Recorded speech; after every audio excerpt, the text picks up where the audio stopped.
De la Gaspésie au canton de l'Est, en passant par le Saguenay-Lac-Saint-Jean et l'Abitibi-Témiscamingue, découvrez le caractère unique des villages relais qui vous accompagnent sur votre route.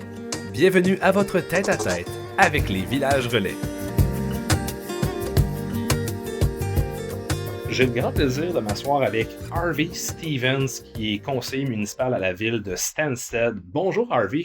Bonjour Patrick. Pourrais-tu nous parler un petit peu de Stansted, l'histoire, puis qu'est-ce qui la distingue? Oui, ben disons, il y a une longue histoire, même dans les années, fin des années 1800-1900, où il y a eu beaucoup de gens, des gens des États-Unis, des gens qui sont venus de Québec aussi, il y avait une architecture spéciale. On voit sur notre rue Dufferin, qui est notre rue principale, des maisons d'architecture de plusieurs décennies.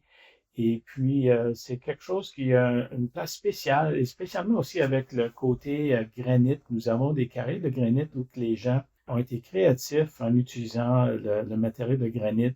Et puis, je pense que c'est un endroit qu'on a été rassemblé en 95 parce qu'il y avait 3 arrondissements, 3 villages, Beebe, Rock Island et Stansted, qu'en 95 ont été rassemblés qui s'appelle maintenant le village Stansted.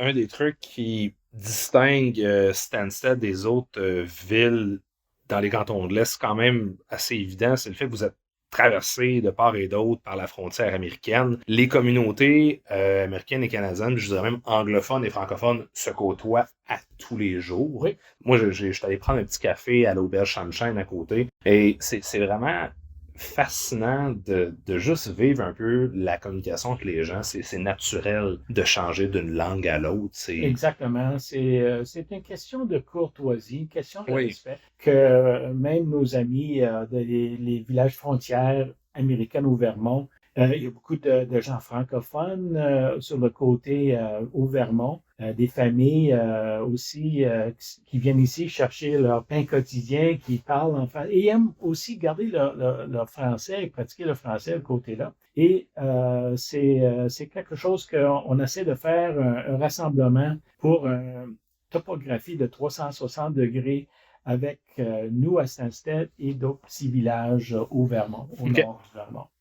Oui, c'est ça, tu nous as parlé, c'est une espèce de grand projet, on pourrait dire touristique, là, de municipalité autour du lac Memphremagog. Puis là, on parle, oui, de municipalité au Québec, mais aussi de villes du côté américain avec lesquelles vous collaborez pour un peu inciter les gens à parcourir puis à profiter de ces municipalités-là. Oui, on a eu beaucoup de commentaires des gens qui demeurent à une dizaine de milles d'ici au Vermont, qui découvrent les cantons de l'Est. Et vice-versa, il y a des gens ici qui découvrent les petits villages au Vermont. Alors, tous les deux communautés se découvrent en dedans d'une vingtaine de milles. Et c'est quelque chose qui est un tout. Puis ensuite, on voit comment que c'est important aussi avec nos actifs, avec le lac Memphremagog, nos montagnes, le mont Orford, aussi côté US, le Jay Peak. Alors, nous avons une richesse que tous les deux nationalités sont en train de se découvrir. J'aimerais ça que tu me sortes 3 mots qui peuvent bien décrire Stansted. 3 mots. Ben, le premier qui me vient en tête, c'est accueillant. Oui. Parce que nous, on accueille beaucoup de gens, que ce soit du côté de Montréal qui descendent vers le sud, et beaucoup de gens du US qui viennent aussi au Québec. Et puis, il y a beaucoup d'Américains qui veulent découvrir un peu l'Europe via Montréal et Québec, mais ils passent par Stansted. Alors, nous, on est les premiers gens qui voient quand ils viennent ici au Québec. L'autre, je pense, je verrais, c'est comme coopératif. Nous avons des gens qui sont de service, sont des gens, je pourrais dire, très généreux avec leur temps. Et puis ça, c'est quelque chose on est très content de voir comment que les gens peuvent être coopératifs, avoir une coopération pour que ce soit des projets. Et l'autre, je pense, le troisième, c'est peut-être actif. On a un nouveau centre pickleball, centre parc des générations, où nous avons une surface, nous avons un pump track, alors on commence à avoir de plus en plus des activités, que ce soit des parcs des générations. C'est une raison pourquoi il y a les plus jeunes et les plus vieux qui en profitent aussi. Fait que je dirais actif, c'est un des qualificatifs que je mettrais. Quand quelqu'un passe par Stansted, que ce soit par la rue Dufferin, que ce soit devant le Sac de Pierre en général, quel genre de choses qu'on va pouvoir apercevoir? C'est quoi la journée typique d'un habitant de Stansted quand il se lève le matin? Ben, disons le samedi matin, moi je vois beaucoup des gens, ils vont arrêter à l'Auberge Sunshine, ils vont prendre le café, ou moi je préfère un cappuccino. Il y a le café Bibi aussi, qui a fait des très bons cappuccinos à Bibi. On commence à voir aussi le restaurant Rendez-vous.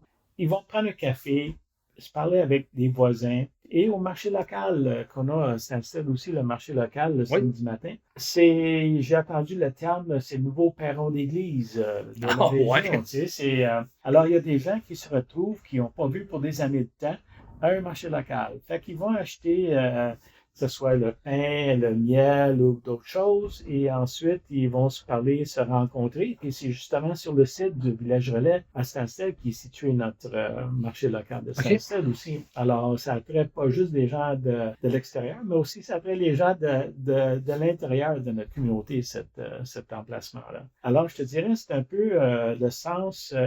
J'aime bien les Italiens quand ils sortent le soir après souper. Là. C'est communautaire. Fait que, je pense qu'on voit ça de plus en plus aussi durant la journée que les gens. Après le COVID aussi, les gens vont faire plus d'efforts pour se rencontrer. Puis le samedi, c'est un beau temps pour faire ça. Nous avons le lac Mefremega qui n'est pas tellement loin. Alors, il y a beaucoup de choses que sur un samedi, les gens vont faire du sport, ils vont jouer au golf au Dufferin Heights, qui est un 18 août, qui est très enchanteur. Alors, je te dirais, les gens en profitent pour en sortir, ou des fois, durant l'hiver, que ce soit la salle d'opéra ou la bibliothèque Haskell aussi. Oui. Alors, je pense que sur un samedi, les gens vont en profiter pour prendre un peu de temps relax avec un café, puis jaser avec leurs voisins. Là, je vais t'en poser une bonne. Ça va être difficile, mais... Bear with me, comme on dit en anglais. Là. Ouais. Si tu avais un seul attrait à proposer aux gens, mettons, quelqu'un a le temps de juste voir une chose à Stansted, vers où tu le dirigerais? Eh, boy. Je sais, c'est pas facile, Ça, là, mais... ça, c'est, comme il dit, un no-win. Je te dirais que, ouais, il y a tellement des belles places naturelles comme le Sac de Pierre, mais je dirais la salle d'opéra Haskell, c'est notre noyau international qui, la moitié est aux États, la moitié est au Canada, que les gens viennent découvrir. Il y a toujours le musée Kobe qui c'est très, très beau aussi. Mm-hmm. C'est un des deux belles places que je vous dirais à découvrir à Stansted. Mais la salle d'opéra Haskell, c'était renommé, c'était quelque chose de spécial où quand même nous avons eu, je pense, le président Bush avec notre premier ministre Mulroney, je pense qu'il y a une rencontre, que les deux chefs d'État sont venus, puis ils ont eu une réunion, puis ils ont resté dans leur même pays, en d'autres mots. Parce que, de mémoire, c'est vrai, la frontière traverse le bâtiment, elle coupe en deux un peu. C'est ça, oui. Ah, wow. Tu peux t'asseoir dans les chaises, dans le théâtre. Et puis, je pense le stage est dans un autre pays. Alors, c'est pourquoi que c'est assez spécial à travers l'Amérique du Nord aussi. Je pense même le président Obama a même mentionné la salle d'opéra Haskell au mois de mars 2016 quand il a rencontré le premier ministre Trudeau à Washington. Puis c'était une des places de coopération qui a parlé entre les deux pays. Et d'ailleurs, si vous voulez en voir plus des attraits de Stansted et des autres villages relais, rendez-vous au www.village-relais.qc.ca. Monsieur Stevens, merci beaucoup de nous avoir partagé votre ville. Merci beaucoup, Patrick. Pour prendre une pause en toute sécurité, pour découvrir des attraits uniques en leur genre ou pour rencontrer des communautés de gens passionnés, repérez les villages relais sur votre route. Pour en apprendre plus sur le réseau et pour planifier vos prochains déplacements, rendez-vous au village avec un S-relais.qc.ca.